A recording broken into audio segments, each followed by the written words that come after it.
Welcome, and glad to see everybody.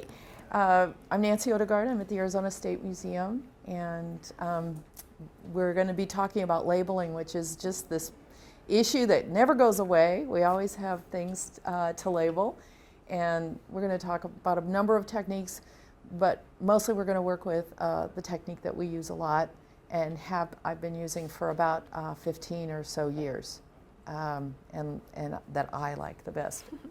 And I'm Gina Watkinson. I also work with Nancy, and I have done a lot of labeling, and I teach some of the students in the lab to label, so I have some experience. so this, look at the slides.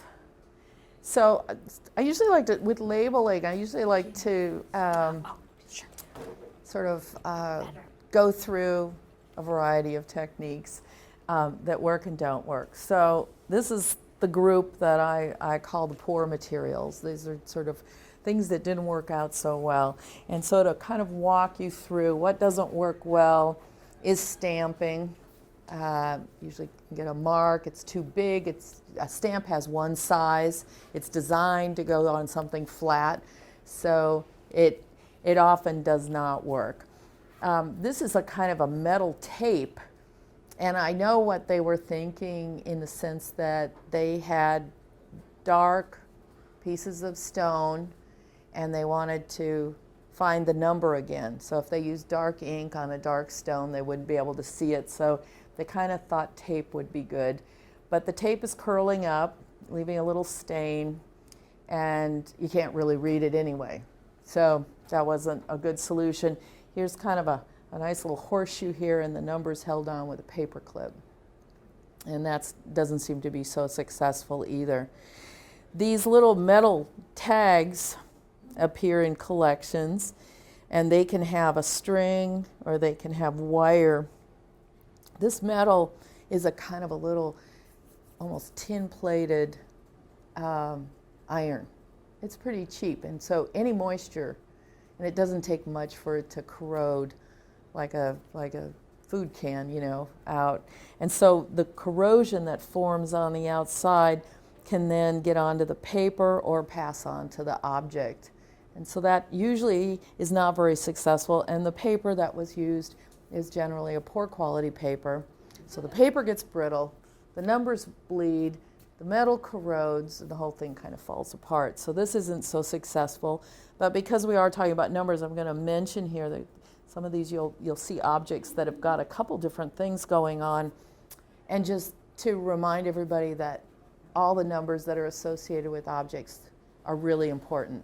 They may be links to something that you hadn't seen before. So even if you're not sure what it links to, there's a good chance it does. This might mean another, might have meant an excavation, another institution, another collector, and sometimes you can start to piece together a history of items. This one down here is using what probably remains the most common technique out there, kind of called a sandwich technique, where you take a resin, used to be clear nail polish, and you'd put a little swath down, and this is good. I love how you could just see how the brush started and how it picked up, right? And this is I can tell this is kind of a nail polish. It's probably a version of a cellulose acetate type resin, and it's like nail lacquer. It's yellowing. It's getting old now, and it's got little cracks in it, and it's starting to fail. So that number is going to break off and fall off. That's happening a lot because that's a shiny silver surface. It's real smooth, and that resin is now starting to deteriorate and wouldn't take much for it to fall off. So not only is it deteriorating, it's kind of unsightly. It'll continue to get yellow. So we're going to try to get around that. Some poor techniques. This is a kind of a combination. These are some archaeological fragments, and these are little jewelry tags. And you know, people had a lot of material. How do you solve that? So they found pre-made tags, and jewelry stores were a good source. So these little itty bitty tags, not high quality paper, so they're yellowing. But I've seen this in several museums. They're pretty little tags because they've got these tags, but got these strings, but these strings are fugitive color. The purple bleeds if it gets damp. So if you live in a humid area or there was a disaster, a roof leak or a flood, this is going to leave little purple marks all over everything. So you don't see us in a conservation perspective using a lot of dyed colors because we don't want to have that problem. This is an example, and I think they meant T for textile, but they used sewing machine to go on to the textile, and we probably think that's horrible, but somebody thought that was efficient. So that we don't recommend that. And this is the back side. So you can see it's just too powerful an attachment. Here we've got an iron-on label with tape. Again, how to get it on there. And that will leave us a residue with that ironed-on adhesive. Here a staple used, and the staples really are too piercing. We know that, but they also are not stainless steel, so they're rusting now. So now we've got a couple layers of problems. And here is a version of the technique we want to use, but this is poor technique in that we don't want to be quite that sloppy. And we really want to think about where we're putting our label. So this is otherwise a good idea, but done a little sloppy.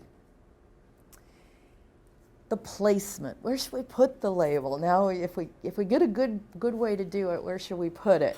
And some bad ideas.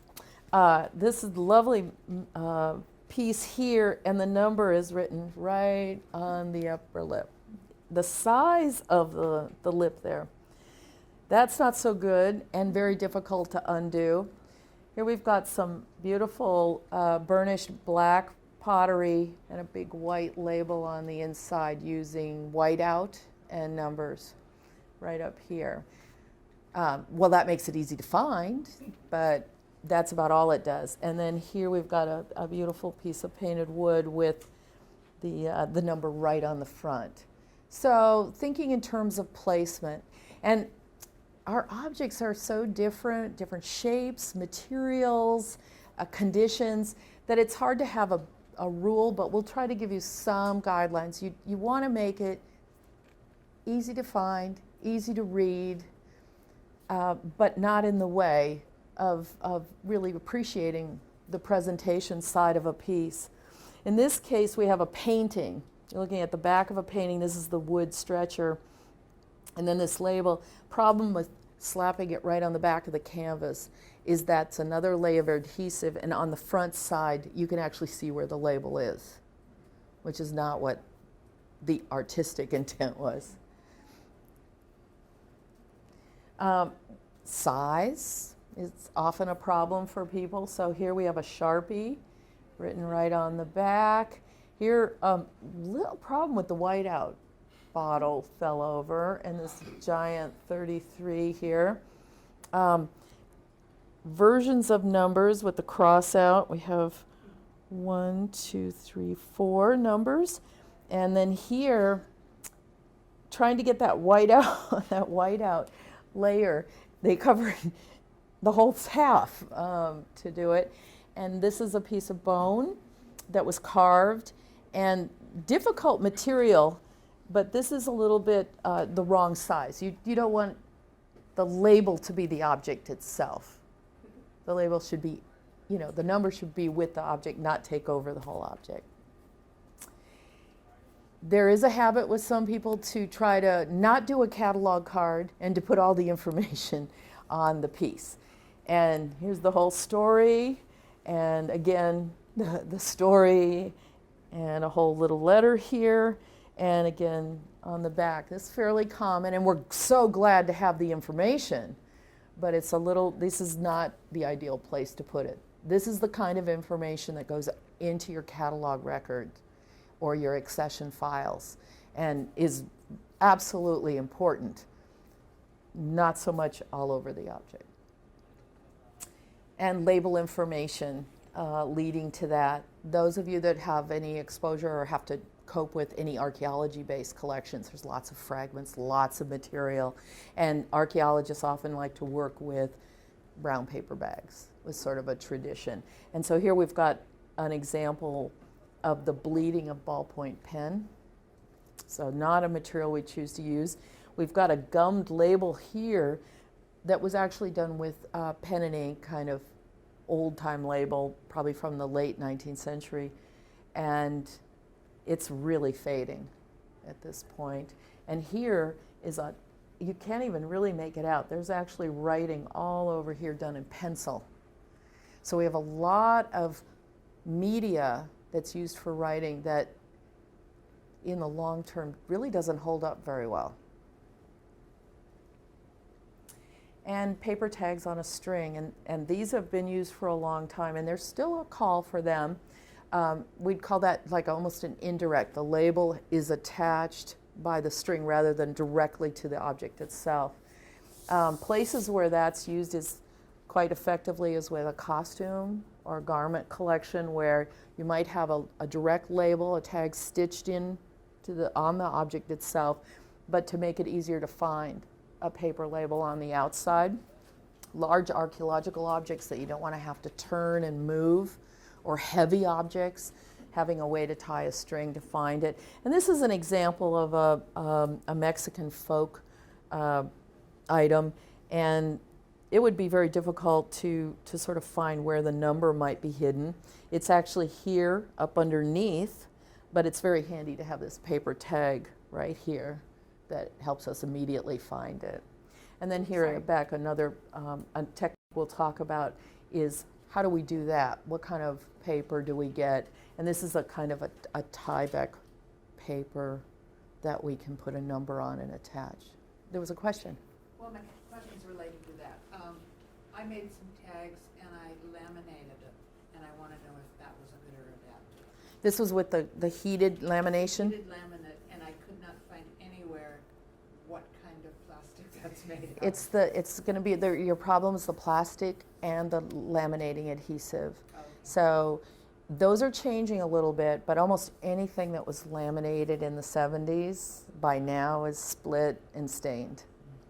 So it's hard, that property of applying that heat to do the lamination with the plastic and with the polymer that's used there is, without knowing the specifics, it's hard to say, but generally that's not a long-term solution. But it's not a damaging solution. Well, this is your label, and if you're not laminating it to the object, then it can be replaced, sure. Thank you. And tape. And anybody work with collection, tape is like our worst nightmare. So these are the tapes that we sort of see a little bit about, is these label tapes that are used for file folders. They don't really even stay on the file folders very long. So they do very poorly on an uneven object surface. This was a nice little assortment that I was able to do: the masking tape, the electrical tape, and the who knows what tape, because it's gone now, with these monos, these grinding stones. And again, putting information and leaving a stain. This is the old medical tape that was on there, and that too dries out. A lot of tape most tape was never meant to be really long term. Masking tape was originally made to mask the windows on cars when they were being painted. And so it was a matter of almost minutes that would have to do its job. It was masking for painting purposes. But boy, do we see a lot of it in museums. This has got Scotch tape, which has changed its formulation over time, but everybody's probably seen yellowed tape on documents and maps and so on. This is one of those Dymo labels, and they can be quite well adhered. And here, little dots. And again, very often in almost any collection I've ever visited, there'll be some kind of little dots that were used at some point in time, and very often for the items selected for an exhibit, the items selected for a loan, the items that were new. The problem is nobody remembers what the dot means. And so you have to, and so when I see it, I'm not quite sure It may be falling off, but I will try to record there was a green dot on this object, and maybe that'll mean something at some point in time, and I'll be able to track it. Stitching labels. Very often with a flat textile, you select a corner and you do the reverse side of one of the corners so that when you roll it, you can see it. In a costume or a garment, very often if it's something's worn on the upper shoulder, you want to get it up near the collar, or if it's something worn with a waist, you want it near the waist. It doesn't matter so much as long as you're fairly consistent so that people don't have to continually get frustrated looking for wherever it is. And then this wire basket presented a problem because we really would have been a little challenging where to put the tag on a wire. So we actually do have a direct label on items like this, but it's so tiny that it's facilitated by having an added label that's easy to find. The direct labels, I mean labels that go directly onto an object. Basketry is kind of tough. Very uneven surface. There's actually a number with 4 digits here. Very hard to read and look for. This is the back side of that bone, and here's where this number is written. Everybody catch that? That didn't work so well. And here a piece of Egyptian papyrus, and very large number, red ink, sort of stains, plus all the resin that probably wasn't as dark when it first went down, but it continues to get dark and yellow. So things that didn't work out so well. Problems when the object is starting to change on us. And so we have the bottom of a ceramic vessel that has a soluble salt problem, and the salts are now bubbling up on the surface and efflorescing, and the crystals are now pushing the number off. So we will lose the number. We need to think about what we would do. And here, this is the object with the number, and then it's already lost it. So you can imagine how difficult that can be, a kind of a detective story to find that object later. And here, the problem with glass, which can sometimes get that iridescent and that flaking of old glass, and it's beginning to lose part of its number. Kind of carelessness. This is where too much resin, too much ink, too much whiteout, too much tape, and in this case, little too much speed. This photograph, and it could be reprinted, it's not the negative, but it is a print, and we're looking at all these little spots here are from the stamp.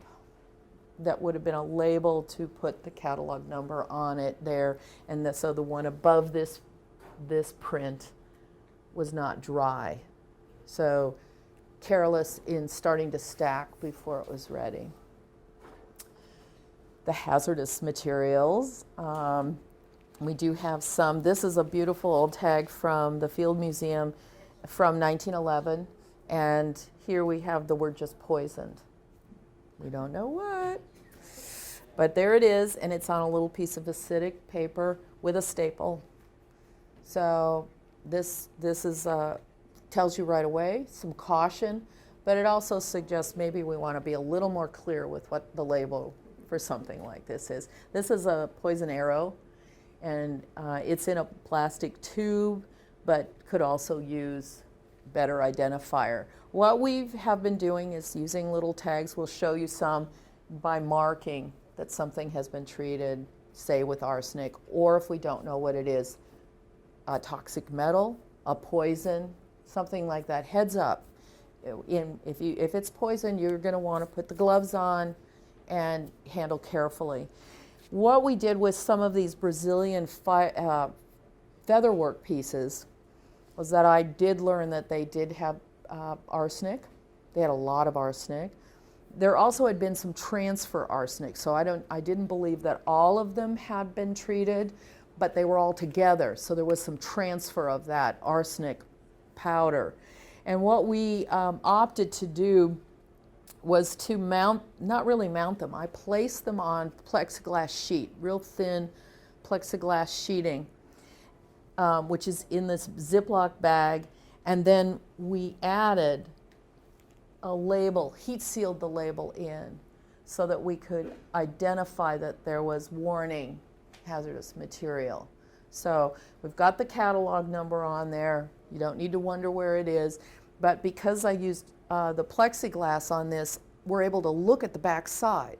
So when somebody wants to look at this and see what the fibers are like or what it looks like, you can actually handle the bag safely and look at the front and back. And this has proved to be pretty accessible. We can still let students and people look at these items, but we don't have to worry as much about the health hazard. Some of the solutions then with objects that have a difficulty for labeling, and that would be the pieces are coming off, the object itself is corroded or it's breaking apart. Get it into a container and label the container so that you can keep the pieces together and you can keep that object together. Another solution is to take small items that have lots of repeating numbers and are really hard to see and store them together in a tray that has little cavity cuts, so that this was designed to hold some, I forget what the items, little cuneiform tablets, but we've had some other kind of little ivory pieces, a lot of things that have had, they're small and they repeat. And we want to make sure there's an inventory. So one of the ways that you can do that is identifying the container, and then you account for everybody by being in there, because if it's missing, it's not going to be in the container. And then very large, heavy objects that it's too difficult to pick up and look up for where the label is. A solution is to create a housing for a big, heavy, difficult object. And then you have the freedom to either present it with the label up or add the label to the mount. And that allows you to go through and easily find it. So just some ideas that are kind of common sense. Some of the procedures, has everybody done a sandwich technique? If I say that, you know what it means? Or okay. So I'm just going to go over it a little bit with that. So this is the technique that was often done with clear nail polish, a kind of a clear lacquer, a solvent-based resin would be what it is. And you would normally put a little acetone or ethanol on a swab, clean off the surface where you're going to apply the number, put the coating down with the B72 acrylic resin, very, very commonly used for this purpose, mixed up in a solvent, very often acetone, and then applied to the surface, a pen or the Pigma pen or pen and ink or a rapidograph pen, what architects used to use, and apply a number and then put another top coat. This is actually, almost like you could do this twice. You do it under and over the number. That's why it's often called a sandwich technique. That's your sandwich. There was a little bit of work with all kinds of things like barcodes, micro dots, ways to get a tiny number on, or to then use like a barcode and go through and have a reader. That's usually where you have a lot of things, where you're thinking like the grocery store or something. So we're going to, this technique has, I just want to say this technique has been used a really long time, and B72 continues to be a very popular adhesive. It's also used as a consolidant, and it's also used as a coating. And the difference in those, almost anything that can be used as any one of those can be used as the other. It tends to have to do with the thickness, the viscosity. So when somebody says they've used an adhesive, if they thin it down, they can actually use it as a coating or a consolidant. It depends on what you want to do. The technique we're going to talk about is, and have you do, is what we call laser printed technique. And you've got a paper much like this one that has a whole lot of numbers on it.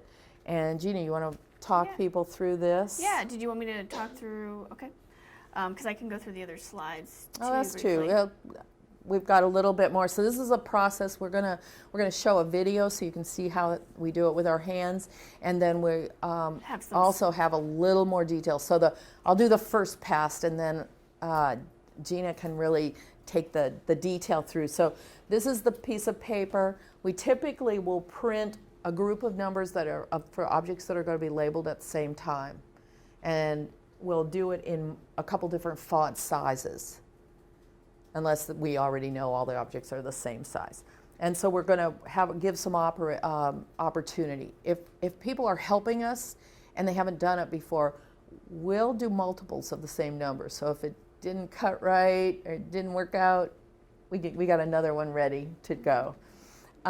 We often use a blade, a straight edge, and a scalpel blade. Gina does a lot of this and really likes using that. When we're doing this in a workshop situation, it's just too hard to bring that, so we often use scissors. And we don't know, these scissors are big that we're going to be using, so I'm not going to grade your labels because it's a little hard to use a giant pair of scissors on a little number. But scissors can work, a couple options. We take our Rowplex or our acrylic emulsion and we transfer it to a little nail polish bottle.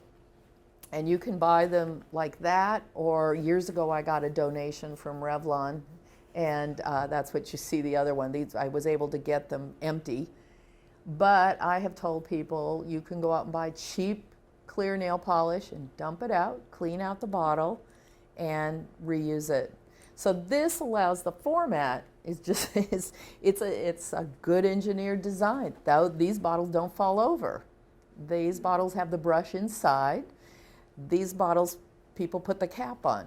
So we have some good solutions to the engineered design feature. These are also good because you usually get a big bottle of the Rowplex B68, and if you keep opening it, it might start to dry out. So you want to, it's a smaller amount, so it's not going to dry out as much.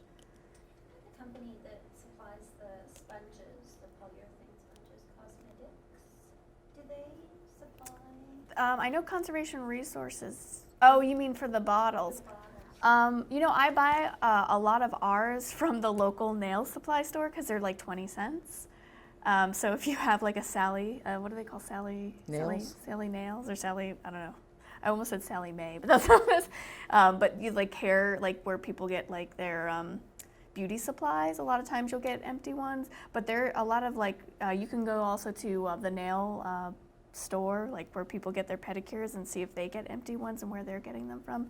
But you can, I bet you can find them. I find them all over the place. There are a lot, and it's not that hard to clean out. I will say, like, often if I'm in a place like where there's just an open air market, it's pretty rural, in a foreign country, for example, I can say, let's go out and get these, and then we'll empty them and use some acetone and clean them out, or the nail polish remover, and we'll be able to get it clean and use it. But the brush is a good size, because it's similar to what it's purpose built, and it's about the right size to work with our labels, and you just don't have as much cleanup. And the option of working with a water-based system is that you don't have the toxicity.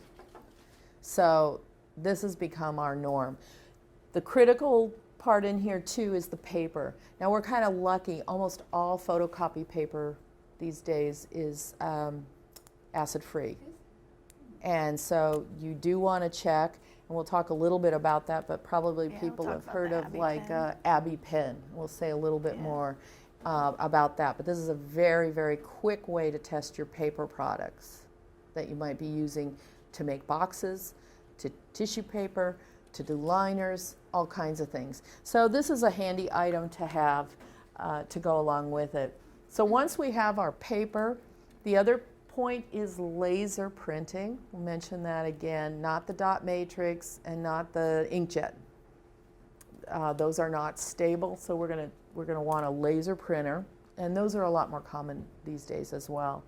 So the cut piece held with the tweezers and then applied, and in the end you have your number, and you put the top coat on that, and we'll also show you how we would remove it if, oops, wrong number, or wrong place, or any number of other problems. Okay, so now I'm gonna try to get out of here. There's 2 screens, so it's a little. We're going to try, we've made a little video that has been translated into a number of languages. It's now in Kurdish and Arabic to help with cultural property in Middle East, and in Dari and Pashto in Afghanistan, and most recently in Spanish. Okay, so let's see if it's loud enough. Ooh, how do I start? Oop. It was working earlier. Of course. There are several methods for marking or labeling objects. The label technique that is selected will depend upon the type of item to be labeled. Archaeological items with hard or firm surfaces, such as ceramics, stone, bone, or basketry items, can benefit from a laser-printed generated label system where the label is attached to the surface of the object. We recommend the use of either the Century Gothic or the Arial type fonts because they work well. Depending upon the size of the object, a particular font between 4-point to 11-point. Century Gothic produces the most legible number when the character spacing is expanded by 0.3 to 0.4, but it's not always available as a font option. Determining the size of lettering required for the label. Well, the lettering size depends upon the size of the item and the surface available for label placement. As a general rule, the use of the largest point size on bigger items and the smallest point size on small items or on surfaces that are broken up due to material type or construction methods is the rule. The numbers also will be clearer if the font is in the bold feature. Now, some guidelines. When labeling many items, it is most efficient to create a consecutive, columnar, single-spaced list of numbers. Create numbers and sizes in the appropriate word processing package. Load the laser printer with laser quality acid-free paper and print. Do not use a dot matrix or inkjet printer because these printers do not use a stable ink. Laser printers, on the other hand, use the same xerographic process as modern photocopiers. The laser toner is composed of carbon-based ink with a stable thermoplastic polymer that fuses it to the paper. This same set of numbers can be used to generate the photographic documentation labels later. To separate the numbers, cut the paper with a scalpel blade and a metal straight edge ruler, or use scissors and cut as close as possible along one vertical side of the numbers. It's best to cut the labels with rounded corners rather than leaving them pointed. Attach the label using an under and over coat of undiluted Roplex or Primal or other emulsion that is reversible. Hold the cut label with a tweezers and apply the adhesive to the back side of the label with a brush. Place the label on the object surface and apply a second application of the adhesive to provide a protective top coat for the label. Allow the label to completely dry, and during periods of higher relative humidity, it may take longer than during periods of low relative humidity. Before the adhesive sets up or hardens, it is soluble in water, and for this reason, keep a little vial of water and a paper towel nearby with the paintbrush. After the Roplex has set, it is soluble with warm water or with acetone solvent. Use a damp swab and fine tweezers to gently dampen and pull back the label should it need to be removed.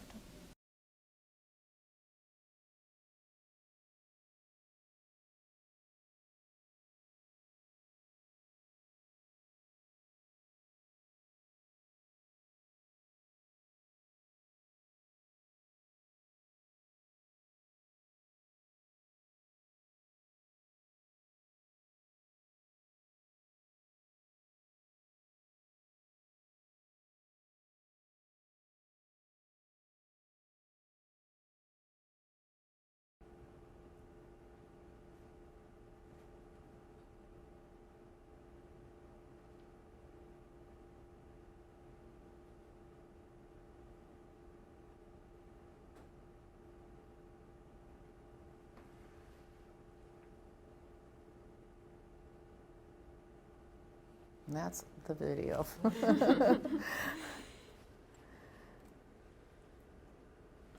so I'll go back to the slide. Oh, perfect. That worked out nice. So, did you want me to just go quickly through Yeah. how to do the document? Yeah, this is a so little this more is detail. the- So now you the know what we're website, talking too. about. Gina's going to give a little more explanation, and then you're going to do it. So this is the website if you wanted to rewatch that video. Let's see. Also, this is we're going to hand out photocopies of the labeling procedures, but they're also found in the Human Remains book. So you can also purchase that.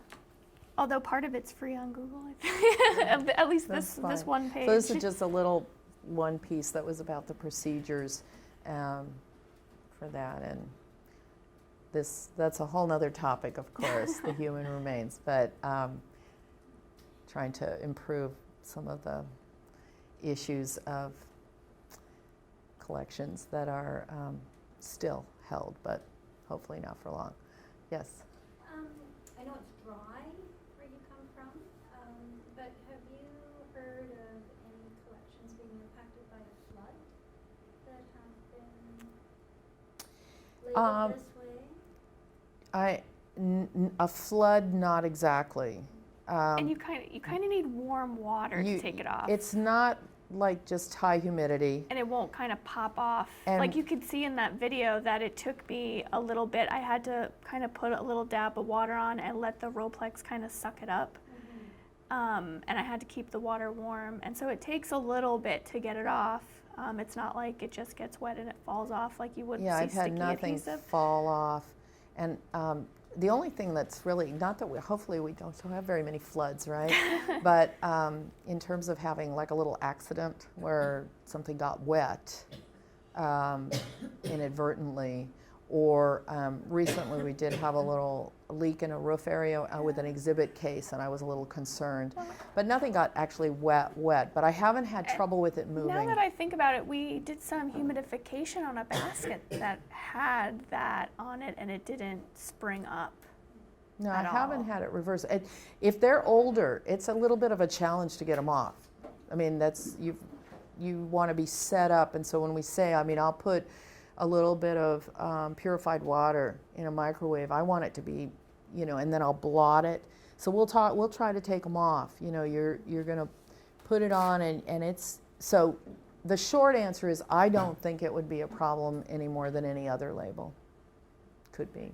Can I just add? Yeah. Because this came up when we were talking through some of our redoing our procedures, and there were individuals who were concerned about using the Rollex consistently because they felt that if we were to have our fire suppression system go off, that water would take the labels off. So I'm just saying. I know. This will be good to No, know people because do it was ask. just this perception that No, all of course. a sudden labels would just float away. Yeah, Yeah. So it's good to know. I don't think so. Yeah. I mean, especially since we've done some treatments of baskets in humidification. I mean, they're getting a little, not wet or anything, but they're getting humid, fairly humid. So, Yeah, a couple years ago, there were big floods in Alberta, and collections were underwater for 3 days. oh wow. So, Well, that would be a kind of I mean, something. It's certainly if you were. I think if you're in a whatever the disaster tendency for your area is, you're going to modify whatever you're doing to match potential tsunamis or earthquakes or floods or forest fires. I mean, if that's what is the risk at hand, and sort of accommodate that. But based on what we know, this I would not. And like I said, it's been over 15 years for me. It's been a long time. It's a lot of objects. And there's, some mechanical, if it was just, I mean, we haven't had anything sit in water, but there is some mechanical, like you see me pushing and taking off. It's not like it's the water It's and it not pops just up. There releasing. is some mechanical movement that I But need to do. good to question. Actually, that is. A typical concern. Yeah.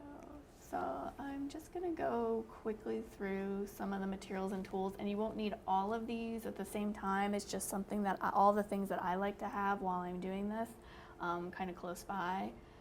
We like to have a small cutting board, not as small as what you have today, but a small cutting board. Clear plastic or metal ruler. I tend to like to use the clear plastic because then you can see where you're cutting. And sometimes when I use the metal rulers, they have the cork on one side. I usually flip it over so the cork, it's not lifted. But I really do like the clear plastic ones. You can either use scissors, but X-Acto knife it tends to be a little more exact. I use blunt tweezers. You don't want to get the really sharp tweezers because you can poke it just doesn't look as pretty if you keep poking at the paper.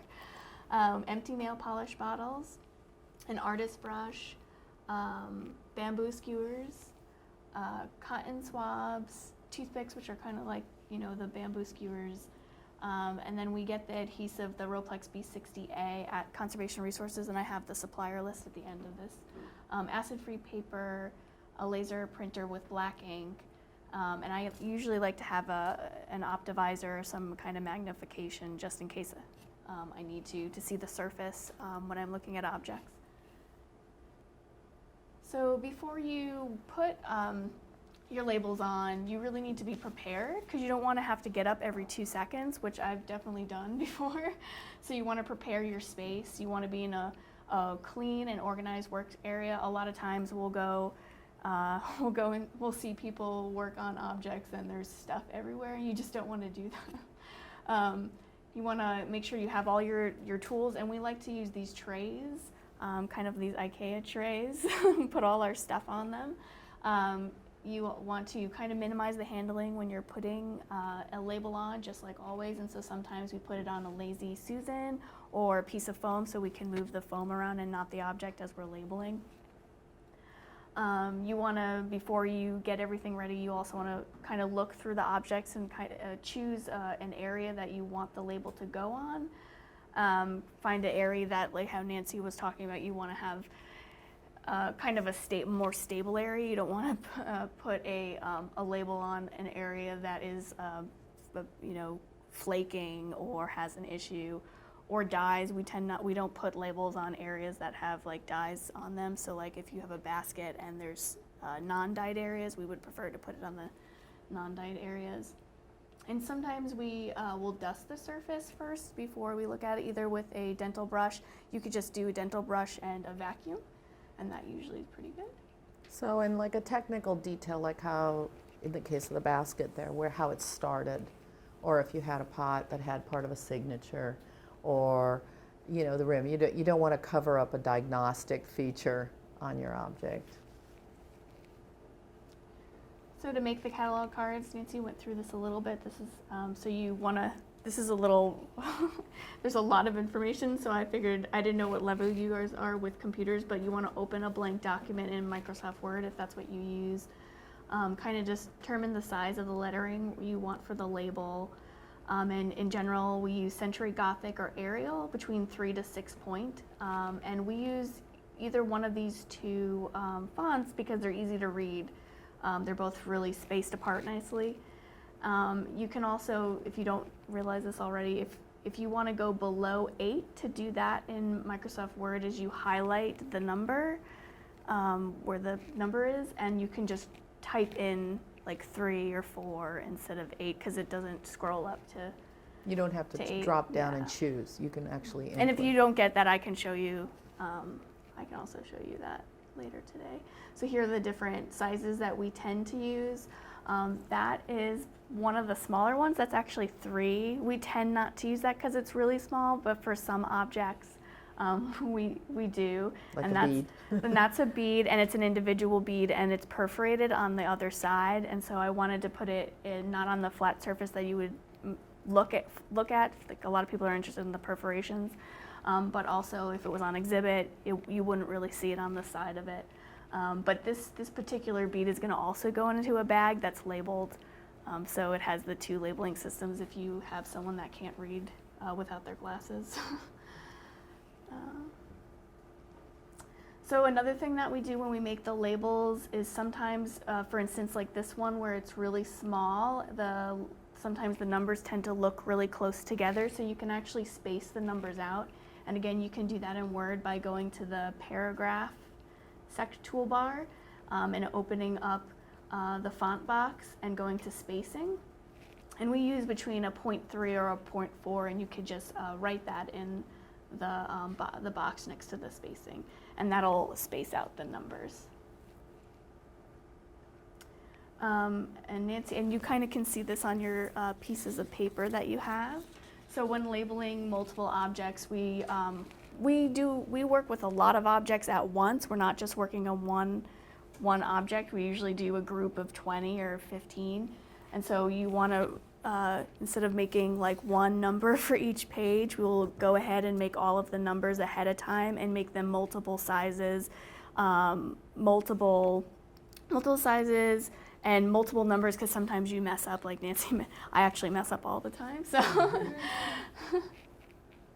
And another thing that I do, another reason why to do this, like I have a lot of practice doing the catalog numbers, and I look, I'm like, oh, this will be a good size, and then I cut it out, and I put it on the object, and I don't adhere it, I look for a good spot for it, and I go, this is too big, so then I cut out another one, so another good reason why you can do that. And you'll see that when you're putting numbers on. So we use a high quality acid-free paper. We use Abby pens. Usually if you're going to use computer paper, you want to look on the back. It'll tell you if it's acid-free. But if you don't know, you could use an Abby pen. You could try it on one of our, I don't know about that one. Here's a good one. So and you don't want to use this on objects, obviously, but you can use it on paper, or you can use it on rehousing material if you don't know if something's acid-free. And so you just make a line, or you can make a little dot. And if it's purple, it's 7 or above, and yellow indicates a 6.5. So you could put a dot on here, and we'll just pass it around. Oh, yeah, so this one is not. Or just make a line. That is not acid-free. Okay, so one's acid-free, one's not acid-free. And looking at this fairly quick, so I'll just let you pass it around. So looking at how the purple is telling you that there's an alkaline and it's acid-free. If it goes pass the pen more and more towards clear or yellow, it's telling you that there is no buffer and it's becoming acidic. So the file folder has some dots on it. You're welcome to add a dot too and see how much pressure it takes with the pen. And it might even be that this paper is turning acid because it was in the folder, so we'll see if Exactly. acid-free. So we check. We use this to check our tissue paper and our boxing materials to see. Again, these become the packages for it. And you can, again, I'll have the suppliers at the end, but Gaylord, who's a company that's here in the vendors section, they sell Abby pens, and a lot of people do. So it's a very handy tool, and then we can feel comfortable about our label paper. I always double check everything because I don't believe anybody.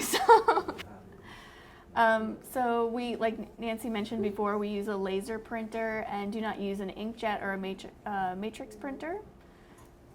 And then the video also mentioned it. Here, you can try it on these and make your own dots and see for yourself too. I know people love the toys. So again, I'll go really quick. So you cut the numbers out. You want to make sure that you don't put too much excessive white space, but you also don't want to cut up right next to it. I had some volunteers cutting up to the ones like right next to it, and that's not really helpful because it might be another number. And we like to cut the edges, so I'll cut it out with a blade first, and then I'll clip the numbers, the label corners off, kind of round them. And one of the reasons why we do that is so it doesn't catch or lift as easily because it's got that rounded. Little corners try to come up, so if we round them a little bit, we have better adhesion. So we use this, and today you have your bottles say Roplex AC33, and that's the adhesive that came before B60A. It's B60A basically with a filler. So, and they don't sell this anymore. But today we use Roplex B60A, and that's what's in the directions. So, and like Nancy said, we use these nail polish bottles, and then using tweezers we we place the label on the object after we put the adhesive on. And some of the things that I like to do, you can see that she's using her finger, which you can do, but sometimes you'll get, if you're wearing gloves, it's not gonna work because you're gonna stick. And also sometimes it sticks to your finger. Sometimes it works, sometimes it doesn't. So that's why I use either the cotton swabs to put it down, and I'll kind of show you that.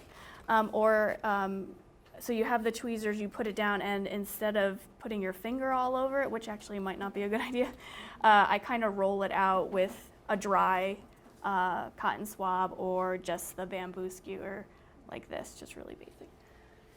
If you're using the paintbrush, you can also sort of use the back end of the paintbrush, not where the brush part is. You're just looking for a tool to kind of help it stay down smooth.